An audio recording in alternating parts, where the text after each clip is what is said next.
여러분 안녕하세요. 2월 9일 목요일 아침 말씀을 또 여러분들에게 전달하고자 이렇게 영상을 찍게 되었습니다. 오늘 말씀은 마태복음 9장 14절로 26절까지의 말씀인데요.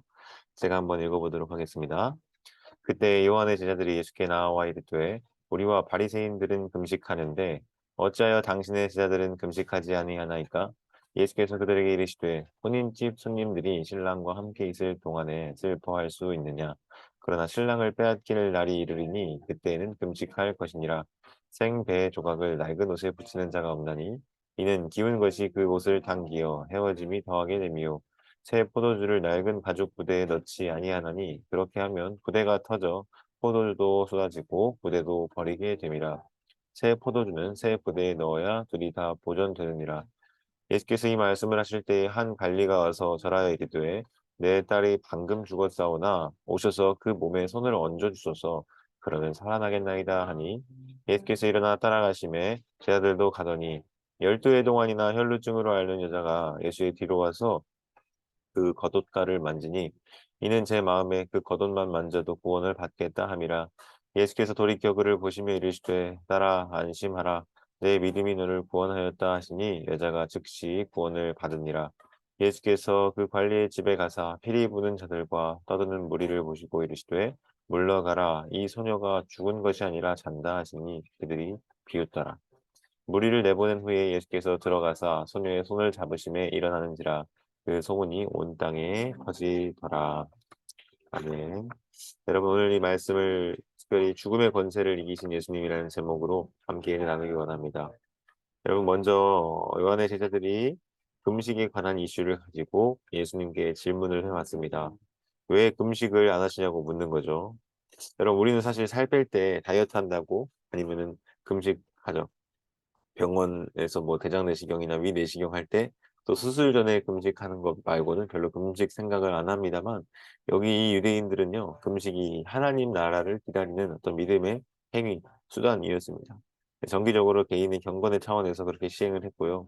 어떤 특별한 기도의 제목이 있을 때, 간구가 있을 때, 애통할 때, 곡할 때, 뭐 그럴 때 금식을 하고는 했습니다. 그런데 이 요한의 제자들이 바리새인들과 자신들은 그 금식을 하고 있는데 예수님의 제자들은 그것을 하지 않으니까 물어보는 겁니다. "왜 당신네들은 금식하지 않느냐."고 말이죠. 그러자 예수님께서 살짝 엉뚱한 대답을 하시는데요. 직접적으로 묻는 말에는 대답을 하지 않으시고 갑자기 결혼식 잔치에 참여한 손님들과 또 신랑에 대한 이야기를 하는 겁니다. 잔칫집 와서 슬퍼하면서 금식하는 행위를 하는 사람이 있느냐고 물어보는 거죠. 대신 신랑이 빼앗기게 되는 때에는 그 잔칫집 분위기가 바뀌어서 초상집의 분위기가 될 수 있죠. 그럼 그때에는 "금식을 할 거다." 이렇게 예수님께서는 대답을 하십니다. 이 요한의 제자와 더불어 가진 이 금식에 대한 대화는요. 자연스럽게 그다음 이야기로 이어지는데요. 생배 조각과 낡은 옷에 대해서 얘기합니다. 새 천 조각과 낡은 옷이 과연 어울리는가? 그렇지 않다고 말하는 것입니다. 왜냐? 새 천 조각은 헌옷을 잡아당겨서 찢어짐이 더욱 심하게 된다고 하는 것이죠. 마찬가지로 새 포도주를 낡은 가죽 부대에 담지 않는데 이도 마찬가지로 새 포도주는 발효되어서 팽창하고 부풀어지는가 하면 낡은 가죽 부대는 그것을 담아낼 수 있는 탄력이 다 죽어버린 상태이기 때문입니다. 결국은 그 가죽이 터져버리게 되고 말기 때문에 그것들은 서로 어울리지 않는 것이죠. 여러분 이 금식으로 대표되는 그 당시 유대교 전통은요. 천국이라고 하는 새 시대의 방식에는 어울리지 않는 것입니다. 왜냐? 천국에서는 잔치를 해야 하는 거죠. 우리 어제 살펴본 말씀과 같이 예수님이 세리와 죄인들과 더불어서 함께 식사하며 잔치를 했던 것처럼 말입니다. 그러면 여러분 금식은 언제 합니까? 예수님이 병 고치고 또 치유하고 천국 복음을 마음껏 전하시면서 사람들을 믿음의 자리로 나아오게 하시는 지금 그 순간이 아니라 예수님이 십자가에 달려 죽으시는 그때, 고난 받으시고 또 버림 받으시는 그때가 바로 금식할 때다. 이렇게 말씀을 하고 계시는 것이죠. 그래서 금식 자체가 문제가 아니라 그것과 어울리는 때와 시기가 따로 있다는 말씀을 예수님 하시는 겁니다. 이어서 이번에는 한 관리의 이야기가 등장을 하게 되는데요. 여러분 이 사람에게는 딸이 있습니다. 그런데 안타깝게도 지금 방금 막 죽었다고 그래요. 그래서 장례를 하다 말고 예수님을 찾아와서 절하면서 간곡히 요청을 합니다. "예수님 오셔서 그 딸 아이의 몸에 손을 얹어 주세요. 그러면 살아날 것입니다." 여러분, 이 아버지는 과연 어떤 심정으로 이 예수님께 이런 부탁을 드리고 있을까? 그에게는 믿음이 하나 있었습니다. 어떤 믿음이냐면 예수님이 오셔서 손을 얹어주시면 그의 딸이 살아날 것이라는 그런 믿음이었습니다. 물론 이 믿음이 확신이라기보다는 어떤 신라 같은 희망을 가지고 절박한 현실을 어떻게 극복하고자 하는 그런 유일한 지푸라기와도 같은 것이었겠죠. 예수님은 그의 요청대로 죽은 딸이 있는 집을 향하여서 가셨습니다. 그런데 여러분, 갑자기 그 중간에 한 사건이 끼어들게 됩니다. 12해 동안이나 혈루증, 그러니까 피가 흐르는 병을 앓고 있는 여자가 있었는데 예수님께 나와 그 뒤에서 조용히 또 몰래 예수님의 겉옷가를 만졌다고 해요. 어떤 마음이었을까? 21절에 그것이 나타나 있는데요. 이는 제 마음에 그 겉옷만 만져도 구원을 받겠다 하는 그런 막연한 기대가 있었던 것이죠. 네, 놀랍게도 어, 네, 놀랍게도 이 막연한 기대는 예수님의 역사를 낳기에 충분한 그런 믿음이었던 것 같아요. 예수님의 겉옷, 그 옷깃만 나에게 스쳐도 놀라운 역사, 치유, 기적이 있으면 좋겠다. 이런 마음. 예수님은 뒤돌아서서 그 여자를 보고 말씀하셨어요. 딸아, 안심해라. 두려워하지 말아라. 너의 믿음이 너를 구원하였다. 여러분, 이렇게 예수님께서 말씀하시는 그 즉시에 어떠한 일이 일어났는가 하면 여자가 그 즉시 구원을 받으니라. 성경은 이렇게 전해주고 있습니다.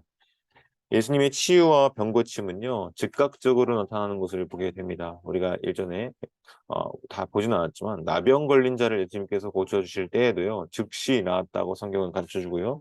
또 중풍병 걸린 자를 고치실 때에도 즉시 그가 일어나 걸었습니다. 마찬가지로 여기에서도 이 혈루증 걸린 여인의 병이 즉시 고쳐진 것을 볼 수가 있어요. 또 한 가지는 엊그제 나눴던 말씀과 관련이 되는데 중풍병자를 고치시고 또 작은 자야 안심해라 두려워하지 말아라 말씀하셨었는데 그때 작은 자에 해당하는 단어가 테크나라고 했어요. 그 단어는 마태복음 안에서 여기 빼고는 다 아들, 자녀 이렇게 번역이 되었다고 했습니다. 그래서 그뿐 아니라 여기에도 사용된 그 안심해라 혹은 두려워하지 말아라고 하는 단어가 거기에도 쓰이고 여기도 쓰였죠.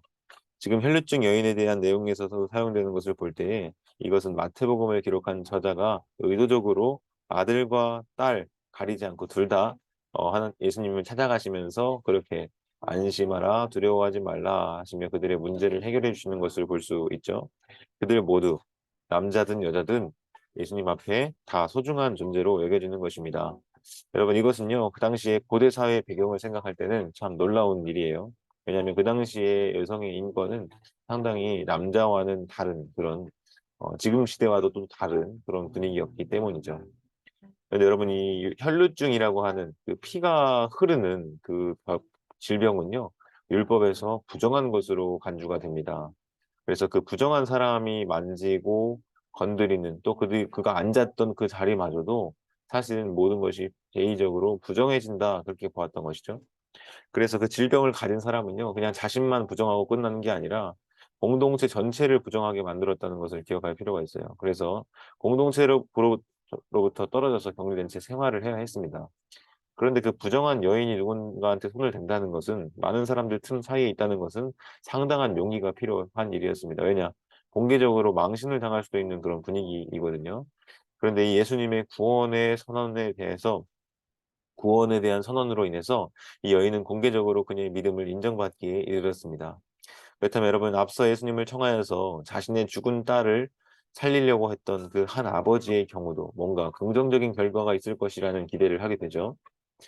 막상 그 사람을 따라서 집에 가보니까 이미 피리 부는 사람과 떠드는 사람들이 와 있다고 합니다. 이것은 장례를 위해서 고용된 사람들인데요. 이미 장례가 한창 진행 중인 거죠. 그래서 유대 전통과 관습에 따라서 죽은 자의 마지막 시간이 진행되고 있는 그곳에 예수님께서 오신 것입니다. 그런데 대뜸 그 진행 중인 장례식을 그만두라고 물러가라고 예수님은 말씀하십니다. 그러면서 그 아이는 죽은 것이 아니라 잠을 자는 것이다. 이렇게 말씀을 하시죠. 이 말을 들은 사람들은 어떤 생각을 했을까요? 아, 이게 무슨 소리야 하면서 비웃었겠죠. 그러나 예수님께서는 그 소녀가 잠들어 있는 방으로 들어가서 그 소녀의 손을 잡아 일으키셨습니다. 근데 여러분, 놀랍게도 그 소녀는 예수님의 잡아 이끄는 손의 힘을 따라 일어나게 되었다고 말하죠. 우리가 살펴본 이 치유 이야기 두 가지를 통해서 몇 가지 주목해서 볼 것이 있는데요. 여러분 먼저 이 두 사람 모두 혈루증 걸린 여인과 마찬가지로 또 죽어 있는 그 소녀는요. 생명과 거리가 먼 사람들을 이었습니다. 혈루증은 사실 피는 곧 생명을 상징하는데 그 생명인 피가 흐른다? 멈추지 않고 흐른다. 이것은 생명의 유출, 즉 죽음에 가까워지는 그런 상태를 보여주는 것입니다. 그리고 소녀의 경우에는 실제로 죽음에 이르게 되었던 그런 상태였죠. 그런데 놀랍게도 예수님과 접촉하고 또 예수님이 붙잡아 일으키시니까 어떻게 되는가? 그들을 지배하고 있던 죽음의 권세가 그들을 떠나가게 되는 것을 보게 됩니다.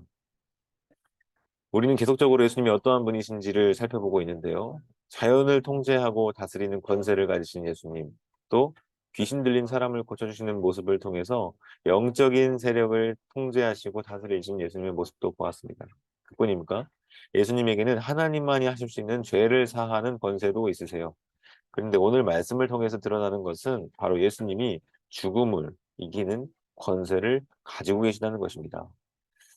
여러분 사실 이 세상에서 가장 강력한 권세가 무엇입니까? 그것은 바로 사망의 권세, 죽음의 권세입니다. 왜 그렇습니까? 죽으면 다 끝나기 때문이죠.